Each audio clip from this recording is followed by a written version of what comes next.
Mesdames et messieurs, bonsoir. Pureté.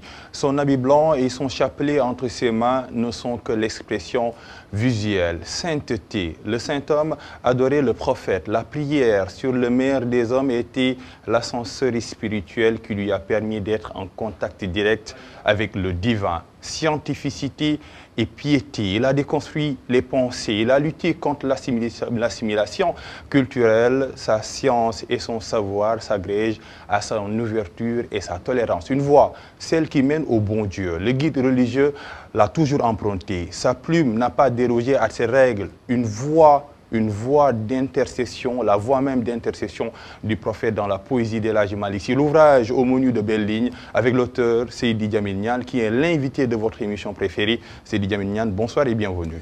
Bonsoir Pape Alioune Sarr et merci de m'avoir invité. Un plaisir, vous êtes islamologue et docteur en études arabes de l'Université de Strasbourg. Vous êtes titulaire d'un double master en islamologie, en études arabes, conférencier et auteur de plusieurs publications. Et vous êtes chargé de recherche à l'Observatoire des radicalismes et conflits religieux en Afrique de Timbuktu, Institute African Center for Peace Studies. Et vous faites partie également de cette nouvelle génération de chercheurs qui militent pour le développement d'une islamologie critique au sud du Sahara. Votre ouvrage est l'illustration la plus parfaite. Mais commençons avec le mot. Un mot qui fait tilt dans le titre de cet ouvrage, c'est intercession. Quel sens ce mot a-t-il dans votre laboratoire d'écriture? Ah oui, c'est un mot qui est très chargé, mais oui. Avant cela, juste peut-être une petite précision. Le livre a été publié en 2018 et à l'époque, j'étais effectivement au Timbuktu Institute, au laboratoire des radicalismes religieux en Afrique. Oui. Mais depuis octobre 2020, je suis chercheur à l'Institut fondamental d'Afrique noire de l'Université Cheikh Anta Diop de Dakar. Du coup, je salue bien évidemment mes anciens collègues de Timbuktu Institute et le Dr Bakary Samb qui a fait la préface, mais c'était juste pour préciser que je suis maintenant à l'IFON. Oui. Pas de plus vers le savoir. Voilà. L'intercession, oui. C'est un mot lourd de sens, chargé, mais aussi controversé. Pourquoi lourd de sens et controversé? C'est que il y a l'idée communément partagée qui dit qu'il n'y a pas de clergé en islam, surtout, en tout cas dans l'islam sunnite, et que le musulman est censé être seul responsable devant Dieu. Et qu'il est seul entre Dieu et lui, il n'y a personne. Il y avait le message à travers le Coran, et puis après, il faut qu'il se débrouille dans son cheminement spirituel. C'est un courant de pensée qui dit cela. Mais à l'intérieur de l'islam, de manière générale, sunnite et chiite, mais là, on va se concentrer sur l'islam sunnite, oui. Il y a un autre courant qui dit, attendez, dans le cheminement vers Dieu, on peut avoir recours à l'intercession de quelqu'un d'autre. Et cette intercession peut être un homme, vivant ou mort, d'après ce courant notamment soufi, auquel appartient el Hadji Malick Sy. Ça peut aussi être un acte que l'homme a commis. Par exemple, je peux dire, Dieu, je me réfugie vers toi, ou bien je m'adresse à toi, par la grâce d'un acte que j'avais commis et que j'avais commis uniquement pour toi. Et ça peut être par la prière d'une personne. Je peux venir vous dire, alors Pape Alioune Sarr, est-ce que prie pour moi? Ça aussi, c'est un acte d'intercession. Oui. Mais le principal débat, c'est, est-ce que je peux dire que je chemine vers Dieu et je m'adresse à Dieu par l'intermédiaire du prophète, oui. Par l'intermédiaire de tel saint, par la grâce de tel saint. C'est un sacré débat, voire un débat sacré. Et pourquoi y a-t-il débat? Pourquoi il y a ceux qui contestent un peu cet intercesseur entre Dieu et les hommes? À mon avis, il y a... Comment dire? Il y a les souvenirs du christianisme derrière. Ça, c'est un débat entre l'Église et les protestants, par exemple. Ça s'est posé. À mon avis, ça l'explique. Mais surtout, ce qui se cache derrière ça, c'est la fonction même du prophète. Est-ce que c'était un messager qui est venu au 7e siècle avec un message clair, le Coran, et plus tard la canonisation des hadiths, c'est beaucoup plus tard d'ailleurs, des siècles après le prophète, et que ça nous suffit? Il y a un hadith dans lequel le prophète aurait dit, je vous laisse avec deux choses, si vous y tenez, vous ne serez jamais perdu. Le Coran et ma bonne pratique, la sunna. En réalité, la sunna, c'est la coutume sacrée, la bonne pratique. Et le hadith, c'est le document qui atteste la sunna. Et que, à partir du moment où cela a été dit, certains disent non, on n'a plus besoin de personne. Oui. On a juste besoin du message, même pas du message parce que le message est parti, il a été enterré, c'est fini, on n'en parle plus. Il y a un courant vraiment dans l'islam qui dit ça. Et que le message qu'il a délivré nous suffit dans notre cheminement vers Dieu et qu'on a besoin de rien d'autre. Et derrière cette critique de l'intercession, il y a aussi une autre critique de l'innovation. Parce qu'en réalité, le soufisme est quelque chose qui a été institutionnalisé beaucoup plus tard après le prophète. Même si l'origine peut remonter jusqu'au Coran et jusqu'au prophète. Alors, dans la critique de toute innovation, ça mène à la critique des confréries. Oui. Ça mène à la critique du rapport entre le maître et le disciple. Oui. Ça mène à la critique de la haqiqa, à la critique du batin et à la critique d'avoir recours à l'esprit, à l'entité spirituelle du prophète et à l'entité spirituelle des maîtres dans notre cheminement initiatique. Alors, du coup, ce n'est pas seulement une critique de est-ce qu'on peut avoir le recours à l'intercession du prophète ou d'un autre, c'est une critique générale qui va partir de l'intercession jusqu'à l'innovation en passant par exemple, la visite des tombes. Parce qu'en réalité, c'est la critique de l'intercession qui a causé la destruction des mausolées de Tombouctou, si on suit la logique jusqu'au bout. Puisqu'on ne peut pas avoir d'intermédiaire entre le prophète et entre Dieu et les hommes, il est inutile d'aller visiter des tombeaux, des zawiyas, dans le cadre de notre cheminement spirituel. La conséquence logique, c'est qu'il faut détruire tout ça, parce que ça va mettre une barrière entre Dieu et l'homme. C'est un courant de pensée particulier, mais qui n'est pas celui très radicaliste d'ailleurs. Et faut-il aux croyants un pont pour accéder au bon Dieu? Le pont, c'est l'intercesseur. Oui, alors c'est la position de Hadji Malik. C'est la position de Hadji Malik. C'est la position d'ailleurs de tous les soufis. Comment dire, Mohamed el-Boussiri, on récite tout le temps le bourde actuellement pendant les 10 jours qui célèbrent le Gamou. À un moment donné, il dit que même les prophètes,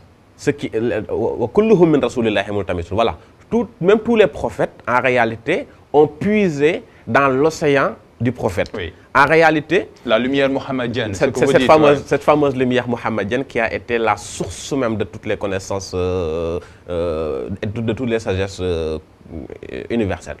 Ce qui s'est passé, c'est que à partir de ce moment-là, les soufis vont dire la finalité, c'est Dieu. Oui. Mais pour aller vers Dieu, on est obligé de passer par des étapes. Oui. Et il y a un passage obligé vers le prophète.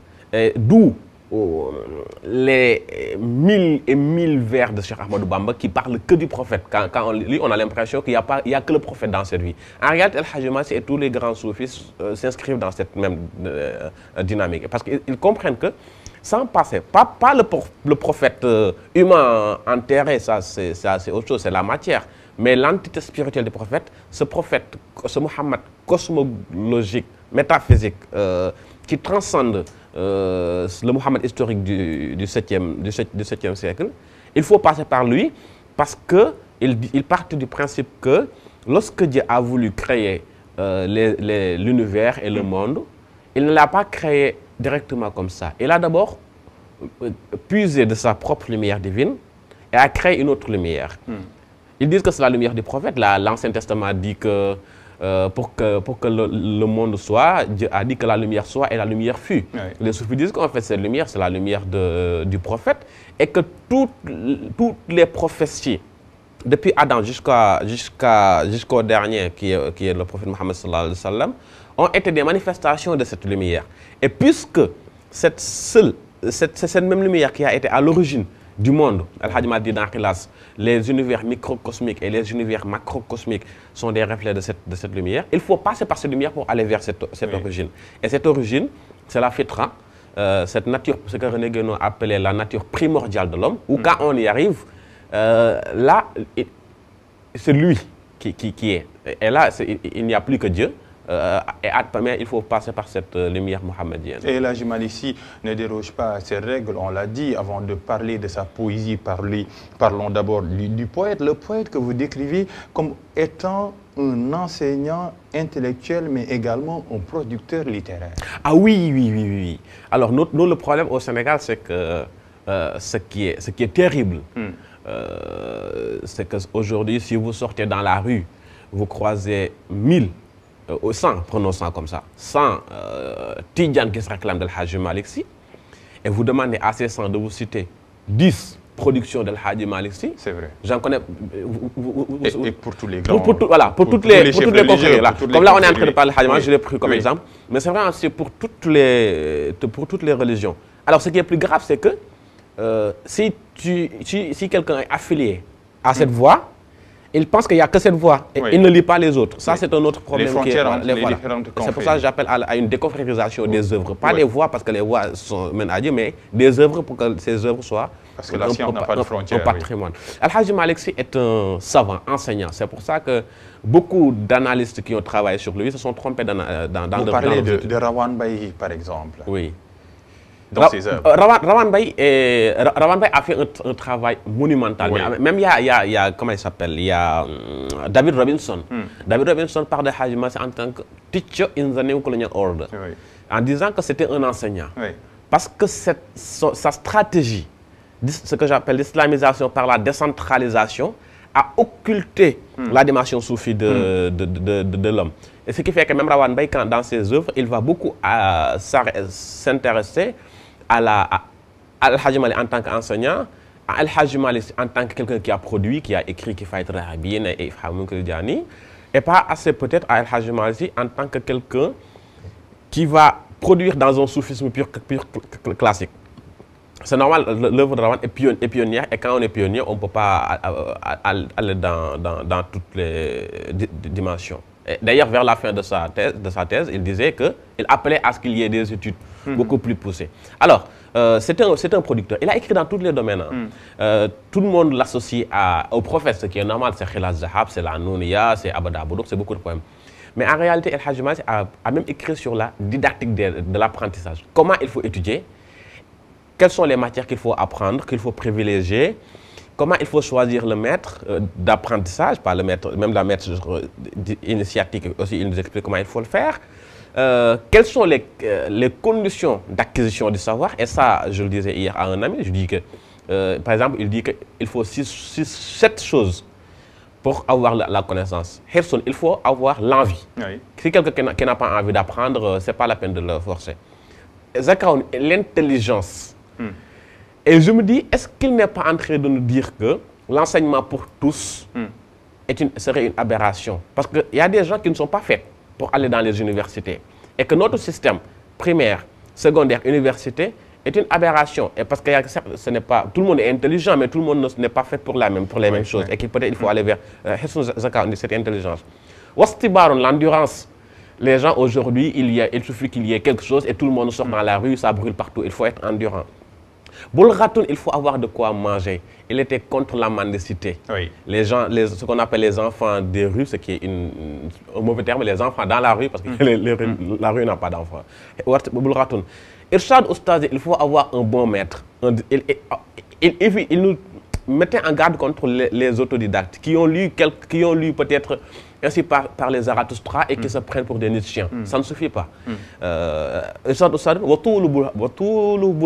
faut aussi être dans la durée. C'est-à-dire qu'on ne peut pas commencer aujourd'hui, être connaisseur aujourd'hui. Si dans la première partie, j'explique que rien que son voyage dans la quête de ça a pris 12 ans. Oui, il faut de pérégrination pour chercher le savoir. Et en plus de tout cela, il faut ajouter la crainte de Dieu. Parce que ça doit être la finalité. La quête de connaissance doit être d'une base bien. Par exemple, Qantaratul Mourid est 100% axé sur l'éducation. Oui. C'est un manuel d'éducation. Il a écrit sur l'héritage, Kawkabul Mounir, tout un livre sur l'héritage, comment distribuer les sommes, comment faire, par exemple, si le grand-père est là et que l'oncle n'est pas là. Toutes les complications de l'héritage, il l'a réglé dans un traité. Il a écrit sur la prosodie. La prosodie, c'est la discipline qui explique comment devenir poète. Il a écrit sur le soufisme, sur la tidjaniya et bien évidemment sur le prophète. Il a écrit pour parler à ses femmes. Alors ça, c'est un magnifique poème que j'aime beaucoup. Mes amis féministes me la demandent tout le temps. À un moment donné, il parlait à son épouse, Mme Rokhaya Ndiaye, qui est la maman de Serigne Babacar Sy. Et regardez comment il lui parle. Il dit, « Ya Nouzhati, jardin de mon cœur, Qurratal Aynayni, prunelle de mes yeux, Ya Amali, ô toi mon ultime désir. avant de lui lancer le message, Tawakkali bid ilahil khaliqil jabali. Place ta confiance au Seigneur. C'est le Dieu qui a créé les montagnes. Vous voyez, même ça, la manière de parler à son épouse, il écrit, il a parlé sur le Ramadan par exemple. Le Ramadan arrive, il écrit. En fait, n'importe quelle occasion était un prétexte pour qu'il écrive. C'est pourquoi parfois on peut trouver des poèmes qui comptent plus de 1000 vers, comme Khilal Zahab, à des poèmes qui ne font que 2 ou 3 vers. Parce que bon, par exemple, il voit quelque chose qui passe, je me mets à écrire. Il voit autre chose, il se met à écrire. Il a beaucoup produit. Malheureusement, sa production est peu exploitée. C'est notre mal pour ces chefs religieux. On ne retient que la dimension spirituelle au sens propre du terme, mais pas la dimension intellectuelle. L'une des missions essentielles de la Malick Sy, et j'aime bien les mots d'Iba Der Thiam, c'est qu'il était non pas à la conquête d'un espace territorial, mais à la conquête d'un espace spirituel. Ça, c'est important. Ah oui, non, il a compris, parce que là des années, un siècle plus tard, on parle de décolonisation des savoirs. Je dis que vous êtes vraiment en retard en réalité. Avec le sommet France-Afrique. Ah oui, non, bon, ça c'est autre chose. Là, je pense qu'on est vraiment en retard. C'est un stratège. Il a compris que, après El Hadji Omar, après Maba Diakhou Ba, après toutes les guerres, d'ailleurs, les révolutions ont commencé depuis la guerre des marabouts, les révolutions des Torodo, puis El Hadji Omar et Maba Diakhou Ba, 20e siècle, pas seulement El Hadji Omar, c'est tout ça. D'ailleurs, entre parenthèses, si on prend l'exemple de Ahmadou Bamba, les colons étaient persuadés qu'il était en train de préparer une guerre. C'est pour ça qu'il a eu beaucoup de difficultés avec eux. Mais il disait que je prépare la guerre, mais par les séances, voilà. El Hadji Malick a compris que la guerre militaire ne servira à rien, parce que de toute façon, on va se faire battre. Qu'est-ce qu'il faut faire? Il faut être proche. Sans être dans la collaboration, ça c'est une erreur monumentale. El Hadji Malick n'a jamais été un collaborateur. Il était ce que le professeur Ranbay appelle un résistant pacifique, la résistance pacifique après les résistances armées. Il dit quoi? Je vais être dans les villes et je vais sortir des campagnes. Pourquoi?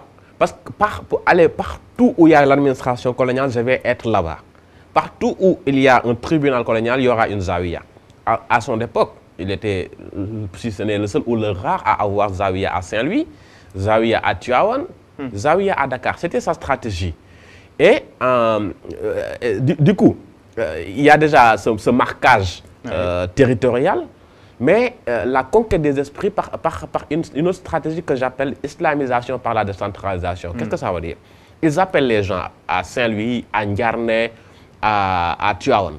Tivaouane que Paul Marty appelait l'université populaire de Tivaouane. Les disciples viennent pour étudier, pour être initiés à l'ésotérisme et à toutes les disciplines qu'on peut connaître.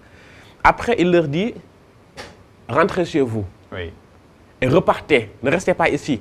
Pourquoi? Parce qu'en fait, le souci de Hadji Malick, c'était qu'une fois qu'il a formé, par exemple, quelqu'un et qu'il le renvoie à Louga, il était hors de question pour lui que un autre élève quitte Louga pour venir à Tivaouane, alors qu'il a déjà formé quelqu'un. C'est cette stratégie qui fait. Il formait des soldats spirituels qui avaient pour mission de distiller le savoir. Exactement. Il formait des soldats spirituels intellectuels. Il les forme. Il leur donnait l'ijaza pour qu'ils puissent initier d'autres tidjanes, mais aussi pour qu'ils puissent former d'autres personnes. Et c'est comme ça qu'il a réussi à implanter la tidjaniya, mais dans toutes les zones du pays, et à former des gens sans pour autant qu'ils aillent à Tivaouane. Moi, je dis par exemple que, outre le fait que je sois un produit de l'université occidentale, de l'école franco-arabe, je dis que je suis un pur produit de l'école de Hadji Malick. J'ai l'habitude de le dire. Pourquoi? Par exemple, quand je parle de certaines disciplines, de certains livres de Hadji Malick, je peux dire que je l'ai appris à Louga. C'est Serigne Moustapha Dia de Louga. Serigne Moustapha Dia l'a étudié chez son père, Serigne Maodo Dia. Serigne Maodo Dia, un grand érudit, inconnu d'ailleurs, et méconnu. Serigne Maodo Dia a étudié chez El Hadji Razine Baye. El Hadji Razine Baye l'a étudié chez Serigne Birahim Diop de Saint-Louis. Serigne Birahim Diop a accompagné El Hadji Malick pendant plus de 20 ans. Du coup, même quand je parle d'El Hadji Malick, la chaîne de transmission est connue. Ce qui fait que, intellectuellement, je fais partie de l'école de Tivaouane. mais je n'ai jamais mis les pieds à Tivaouane pour étudier. Ouais. Alors ça, c'est vraiment la stratégie. Ça, c'était le décloisonnement du savoir. Parlons maintenant de la haqiqa mohammedienne et de la lumière mohammedienne. Élucidation nationale. Ça, c'est très compliqué. Alors, on va essayer de simplifier. Oui.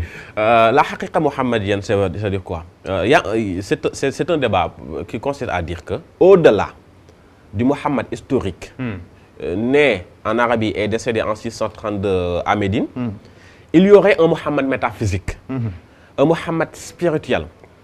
Et le point de départ, c'est que, ce que je disais tout à l'heure, lorsque Dieu a voulu créer les univers, il a créé une lumière. Oui. Et cette lumière, les soufis disent que c'est la lumière du prophète Mohammed sallallahu alayhi wa sallam.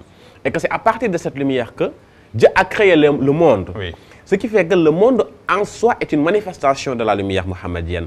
C'est à partir de cette lumière que Dieu a créé les hommes, les anges, qui sont tous des manifestations de la lumière mohammedienne. D'ailleurs, on peut aller plus loin. Oui, les soufis disent que l'être humain qui marche est un Mohammed.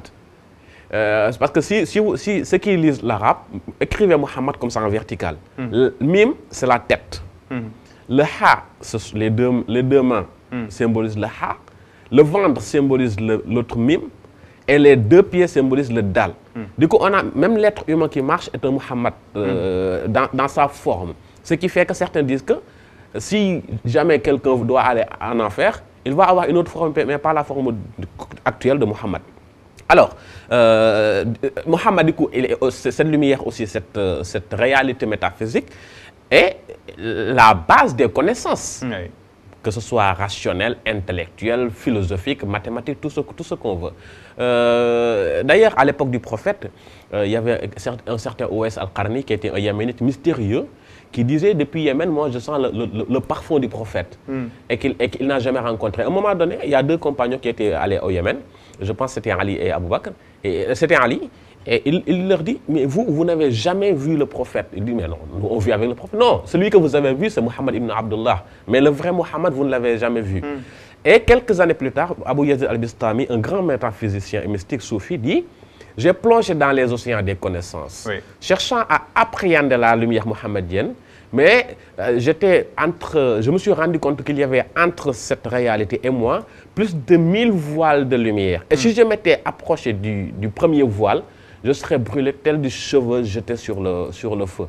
Et c'est comme ça qu'ils le disent. Et que même Mohamed al-Bousiri dit qu'on ne peut pas connaître cette réalité. Tout ce qu'on peut faire maintenant, c'est dans ce cheminement aller vers cette réalité. C'est pour ça que quelqu'un que je cite dans le livre dit que si on peut résumer la réalité mohammedienne, c'est que Mohammed est à la fois le but et la cause de la création. Oui. Et c'est pour ça que El Hadji Malick dit à un moment donné, وَمَا خَلَقَ الرَّحْمَنُ شَيْئًا لِنَفْسِهِ سِوَى السَّيِّدِ الْمَحْمُودِ وَهُوَ حَبِيبُ. Dieu, le miséricordieux, n'a rien créé pour lui, si ce n'est le prophète.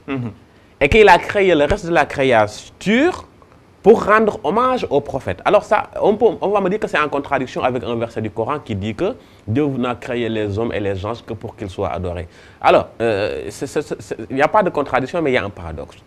Les paradoxes sont récurrents dans la mystique. C'est que la raison et la cause n'est pas la même. En fait, la finalité et le sens, c'est pas la même. On dit hikma et mashia. C'est-à-dire que lorsque Dieu, la finalité dans sa création, c'est le prophète.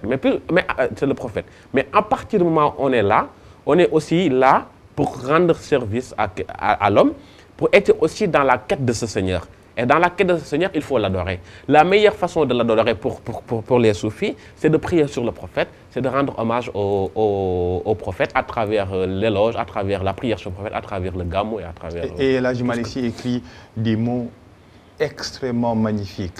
Et vous l'écrivez en maître basite. En provenance d'être invisible, l'annonce de la bonne nouvelle de la naissance est répercutée partout. À sa naissance s'effondrèrent les idoles et se déclenchèrent les météores jetant au djinn des projectiles. Les colonnes des palais des rois furent ébranlées, ainsi que les fondations de la Kaaba, 3 jours durant sans interruption. Elle s'inclinant sur ses angles jusqu'à se prosterner afin d'honorer celui qui mérite égard et respect. À sa naissance, le mortier vola en éclats. Cette destruction fut mystérieuse pour tout son peuple. Les balcons du sanctuaire s'effondrèrent. La grande salle de Khosroès se détruisit. L'eau sécha et le feu s'éteignit. C'est magnifique. C'est incroyable parce que la question que je me suis posée, c'est OK. El Hadji Malick au Sénégal est connu pour le gamou. D'ailleurs, Seigne Maodo que je citais tout à l'heure avait l'habitude de dire que si vous allez dans n'importe quelle gare routière du Sénégal, vous dites que amenez-moi au gamou. Oui. Sans précision, on vous amène à Tivaouane. Exactement. On dit gamou Tivaouane d'ailleurs. La question que je me suis posée, c'est alors, mais qu'est-ce qui s'est passé? Qu'est-ce qui s'est passé de spécial dans cette nuit pour qu'El Hadji Malick Sy accorde autant d'importance à ce jour? Et j'ai trouvé la réponse dans Khilaz Zahab. Il explique ce qui s'est passé. Après, que ce soit historique ou symbolique, ça c'est un autre débat. Mais il dit que tout cela, la nuit où le prophète est né, tout cela s'est passé. Et que même, à un moment donné, il dit, même les lions et les chameaux, les lions et les tigres et les, comment ça s'appelle, les autres animaux de la brousse se sont fait des câlins ce jour-là parce qu'il était hors de question d'être méchant ou de faire quoi que ce soit. Et à partir de ce moment-là, j'ai dit, ok, puisque du coup ça annonçait un autre monde. Oui. Le monde de la fin des temps. C'est pour ça que toutes ces royautés, toutes ces vieilles civilisations ont assisté à leur chute. Et que dans ce monde des fins des temps, voilà une lumière qui fait trembler Khosroès, qui fait trembler Rome et Byzance. Et que de ce point de vue, pour l'unique voie de salut dans ce monde-ci, ce serait de passer par lui. C'est pour ça qu'à un moment donné, il dit que la célébration de la naissance du prophète est source de grâce et de bienfait. Bihi sharafun wa khayrun. Et que c'est en le célébrant que les vœux, que ce soit spirituel, métaphysique, tout ce qu'on veut, se réalise. Alors, El Hadji Malick est tellement obsédé par le Maulid qu'à un moment donné, dans un de ses poèmes, il dit que chaque jour, chaque nuit, chaque mois, on peut célébrer le Maulid. Il dit par exemple que je peux dire que je le célèbre annuellement en disant que c'est dans l'année que le prophète est né. Je peux célébrer chaque mois en disant que c'est dans un mois qu'il est né. Je peux le célébrer le jour J en disant que c'était le meilleur jour. C'est pour ça que, en plus du Gamou Tivaouane, il y a des Gamou tous les samedis, n'importe où, dans tous les coins du Sénégal. En réalité, le Maulid n'est pas seulement un événement. C'est une pratique d'intercession. On y va pourquoi? C'est pour ça qu'il mettait aussi en garde, il disait on peut le faire. Mais seulement si cela ne vous pousse pas vers la commission des péchés. S'il y a risque de faire n'importe quoi, il faut arrêter. Oui. Ça obéit à des règles. Oui, il y avait des règles. S'il y a des dangers, s'il y a des risques de tentation à ce que les gens tombent dans le péché. Parce qu'à l'époque, il y avait la société Tiédo, tout simplement. Exactement. Et aujourd'hui encore, il y a... Bon, ça, je pense que tout le monde devrait lire d'ailleurs ces vers d'El Hadji Malick qui parlent de Maulid avant d'y aller. Mais il dit que pour la quête des grâces de Dieu, célébrez le Maulid. Mais seulement si ça ne vous pousse pas vers les interdits de Dieu. Qui veut que, autant il aime le prophète, autant il pense que le cheminement spirituel ne peut pas se faire sans le prophète, autant il faut rester strict dans l'orthodoxie et dans la sunna du prophète. Et à mon avis, c'est ça l'originalité d'El Hadji Malick Sy, qui fait qu'il a consacré toute sa vie au prophète. À tel point que certains pensent qu'il n'a écrit que sur le prophète. Il a écrit sur la Tidjane. Je vous ai cité toutes les autres choses qu'il a faites sur le plan spirituel, sur le plan éducatif, sur le plan de la production littéraire. Mais l'importance qu'il accordait au prophète fait qu'on l'identifie tout le temps au prophète. Et parce qu'il a raison de dire, parce que le prophète est le secret d'Allah et de sa manifestation, c'est par lui que le miséricordieux est connu. Il est l'intermédiaire avec un grand I. Oui, c'est un bon word. Le secret. C'est le mot secret qu'elle a répété 2 fois. Tous les soufis parlent du secret. Et le secret de Dieu. Et le secret de sa connaissance, de son existence, de la création. C'est seulement par lui qu'on peut connaître Dieu. Alors, qu'est-ce qui est meilleur que la connaissance de Dieu? Souvenez-vous qu'il y a un hadith Qudsi dans lequel Dieu dit que j'étais un trésor caché. Ouais. Et j'ai voulu être connu. Et pour cela, j'ai créé l'univers pour être connu. Et le hadith m'a dit que le prophète est le secret. Il est le secret de Dieu, il est le secret de l'existence et c'est par lui qu'on peut connaître Dieu. Dans Taysir, il va plus loin, il dit, le prophète, haqiqatul kawn, c'est la réalité de l'existence. Aynu Zati, c'est la source même de l'essence. Tala'atuha, c'est la manifestation de cette essence encore. Haqiqatul kawni aynullahi tala'atuha. Ifadatullahi, c'est le flux spirituel qui émane de Dieu. Nourullahi, c'est la lumière de Dieu. Sans le prophète, on ne peut pas accéder à Dieu. C'est tout le message du prophète, de l'Hadj Malick et c'est tout aussi le sens du Gamou. Seydi Djamil Niane, merci d'être là. Merci, c'est toujours un plaisir d'être avec vous. La voix d'intercession du prophète dans la poésie de l'Hadj Malick Sy, un ouvrage écrit par Seydi Djamil Niane pour parler un peu du maire des hommes, le prophète et la poésie de l'Hadj Malick Sy, l'intercesseur, l'intercession. Le canal passe par les mots OTS, les mots d'un intellectuel et surtout d'un producteur littéraire. Tels sont les mots qui pensent et qui pensent également à décrire El Hadji Malick Sy. En tout cas, merci d'être là et bon Gamou, participer également à la construction de la mosquée de Tivaouane, faisant un peu cet acte symbolique pour bâtir cet édifice importantissime pour la religion, mais pas que. Bon Gamou, merci à toute l'équipe qui m'a permis de réaliser cette émission. Rendez-vous la semaine prochaine pour un autre rendez-vous du livre, de la lecture et de l'écriture sur ITV.